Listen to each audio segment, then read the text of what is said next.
فأعوذ بالله من الشيطان الرجيم بسم الله الرحمن الرحيم يا أيها الذين آمنوا كتب عليكم الصيام كما كتب على الذين من قبلكم لعلكم تتقون صدق الله العظيم وصدق رسوله النبي الكريم ونحن على ذلك من الشاهدين والشاكرين والحمد لله رب العالمين مبارک ہو مسلمانوں پھر ماہ سیام آیا مبارک ہو مسلمانوں پھر ماہ سیام آیا رحمتوں اور برکتوں کا ازدحام آیا خدا کا شکر ہے فصل بہار جاں فضا آئی خدا کا شکر ہے کہ فصل بہار جاں فضا آئی خوش قسمت کے پھر سے زندگی میں مقام آیا ہدایت کے صحیفے سب کے سب اسی ماہ میں اترے ہدایت کے صحیفے سب کے سب اسی ماہ میں اترے اسی ماہ میں کلاموں کا امام آیا اور اسی ماہ میں ایک رات آئی 1000 مہینوں سے افضل اسی ماہ میں ایک رات آئی 1000 مہینوں سے افضل جس میں رحمت خداوندی کی طرف سے بندوں پر سلام آیا حضرات گرامی اور میرے عزیز ساتھیوں اللہ رب العزت کا احسان ہے کرم ہے کہ اللہ تعالیٰ نے ہمارے اوپر ابھی رمضان المبارک کا مہینہ سایہ فگن ہو رہا ہے یہ مہینہ بہت ہی بابرکت اور عظیم الشان مہینہ ہے اس لیے کہ اس میں ایمان کی مرجھائی ہوئی کلیاں کھلنے لگتی ہیں ہر طرف رحمتوں برکتوں کا ازدحام ہوتا ہے اور نور کی بارش برستی ہے اور اس لیے کہ یہ مہینہ اللہ تعالیٰ کی طرف سے بہت ہی بابرکت ہے اور ہمیں معلوم نہیں کہ اسی مہینے میں اس سے پہلے رمضان المبارک میں کتنے لوگ ہمارے ساتھ تھے آج ہمارے نظروں سے غائب ہیں آج وہی انسان اپنے قبر میں مدفون ہے آج وہی انسان قبر میں سویا ہوا تو اس کے حصول پر اس مہینے کے ملنے پر جتنا بھی اللہ کا شکر ادا کرے کم ہے کہ اللہ تعالیٰ نے پھر سے ہمیں یہ مہینہ دیا اس پر جتنا بھی شکریہ ادا کیا جائے یہ کم ہے اور اللہ تعالیٰ سے دعا کرے کہ اللہ تعالیٰ ہم سب کو اس مبارک مہینے کی قدر کرنے کی اور اس مہینے کی برکتوں اور رحمتوں سے مالامال فرمائے تو حضرات گرامی ہمیں رمضان المبارک سے متعلق چند باتیں عرض کریں کہ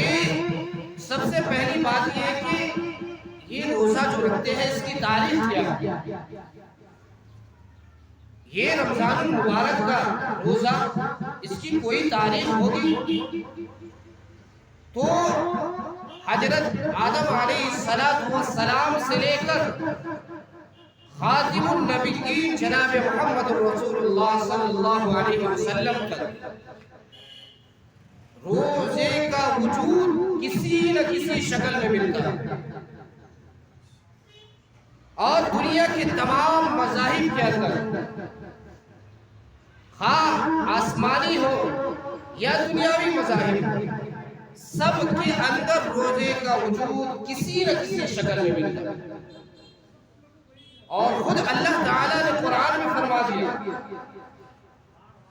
کہ یا ایھا الذین آمنوا کتب علیکم الصیام کما کتب علی الذین من قبلکم لعلکم تتقون، کہ اے ایمان والو، اے مسلمانوں، تم پر روزہ فرض کیا گیا ہے، اور ایسا نہیں کہ تمہیں پر صرف فرض کیا گیا، تم سے پہلے جو لوگ تھے اس کے اوپر بھی روزہ فرض کیا گیا۔ اور یہ روزہ فرض کرنے کا مقصد کیا ہے؟ اللہ خود ہی یہ مقصد بیان کر رہا ہے، لعلکم تتقون، تاکہ تم متقی اور پرہیزگار بن جاؤ۔ اللہ کا مقصد یہی ہے، تاکہ تم متقی بن جاؤ، تاکہ تم تقوی شعار بن جاؤ، تاکہ تم اللہ کو پہچاننے والا بن جاؤ۔ مقصد صرف یہی ہے کہ تمہارے اندر تقوی، طہارت، للہیت آ جائے۔ تو روایات سے یہ بات معلوم ہوتی ہے کہ حضرت آدم علیہ السلام کے اوپر ایام 20 کے روزے فرض تھے۔ اب ایام 20 کسے کہتے ہیں؟ تو ہر عربی جو تاریخ ہوتا ہے، جو چاند کے حساب سے جو تاریخ ہوتا ہے، اس تاریخ کے حساب سے 13، 14، 15 یہ 3 دنوں کا روزہ حضرت آدم علیہ السلام کو فرض تھا۔ اور اس کے علاوہ یہودیوں کے اوپر عاشورہ کا روزہ، یعنی 10ویں محرم کا روزہ یہودیوں پر فرض تھا۔ اور اس کے علاوہ ہفتے کے دن کا، جسے سنیچر کہتے ہیں، سنیچر کا روزہ بھی یہودیوں پر فرض تھا۔ اور اس کے علاوہ چند ایام کے اور روزے فرض تھے۔ اور نصارہ پر اللہ تعالیٰ نے رمضان المبارک کا روزہ فرض کیا، ان کے اوپر صرف 1 مہینے کے روزے فرض تھے، لیکن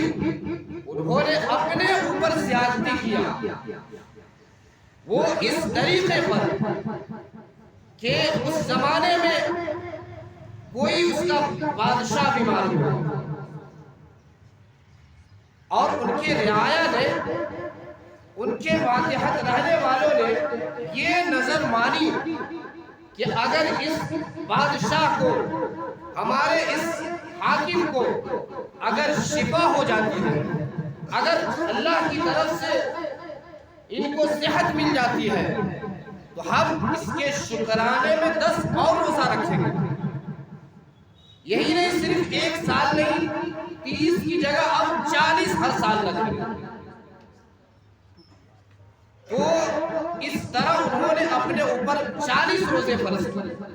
پھر کچھ زمانہ گزرا، پھر کوئی دوسرا بادشاہ آیا، پھر اس شخص نے یہی نظر مانی، پھر بادشاہ بیمار ہوا، تو اس نے یہی نظر مانی کہ اگر بادشاہ کو پھر صحت ملتی ہے، اس بیماری سے چھٹکارا ملتا ہے، تو ہم 7 روزے اور رکھیں گے،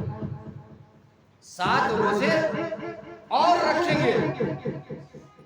تو اس حساب سے ان کے اوپر 47 روزے ہوتے۔ پھر کچھ عرصہ گزرا، پھر بہت دنوں کے بعد کوئی اور بادشاہ بیمار ہوا، تو انہوں نے دیکھا کہ اب 50 کا عدد پورا ہونے میں صرف 3 باقی ہے۔ تو اس نے یہ نظر مانی کہ اگر اس مرتبہ بھی شفا ہو جاتے ہیں تو ہم 3 روزے اور اضافہ کر لیں گے، 3 روزے اور بڑھا لیں گے۔ تو اس اعتبار سے انہوں نے اپنے اوپر 50 روزے فرض کیے. نصارہ نے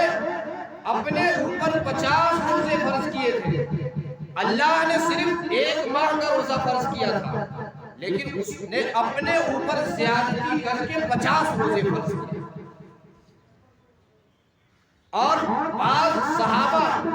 اور تابعین رضی اللہ عنہم سے مروی ہے، معلوم ہوتا ہے کہ حضرت نوح علیہ السلام سے لے کر جناب محمد رسول اللہ صلی اللہ علیہ وسلم تک ایام 20 کے ہر مہینے کے 3 روزے اور عاشورہ کا روزہ نوح علیہ السلام سے لے کر آپ صلی اللہ علیہ وسلم تک فرض تھا.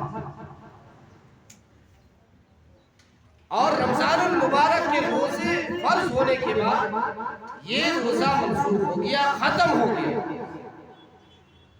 تو دنیا کے جتنے مذاہب ہیں، خواہ آسمانی ہو یا جو بھی مذہب ہو، سب کے اندر روزے کا وجود کسی نہ کسی شکل میں ملتا ہے. ہندو دھرم کے یہاں یا بدھ مذہب، ان کے یہاں بھی روزہ کو مذہب کا رکن سمجھا جاتا ہے. یونانیوں کے یہاں روزہ کو بہترین عبادت قرار دیا گیا. اور اسی طرح بہت سارے مذاہب، تمام مذاہب کے اندر روزے کی اہمیت ہے، روزے کو فضیلت سمجھتے ہیں. یہ چند باتیں تھی روزے کی تعریف کے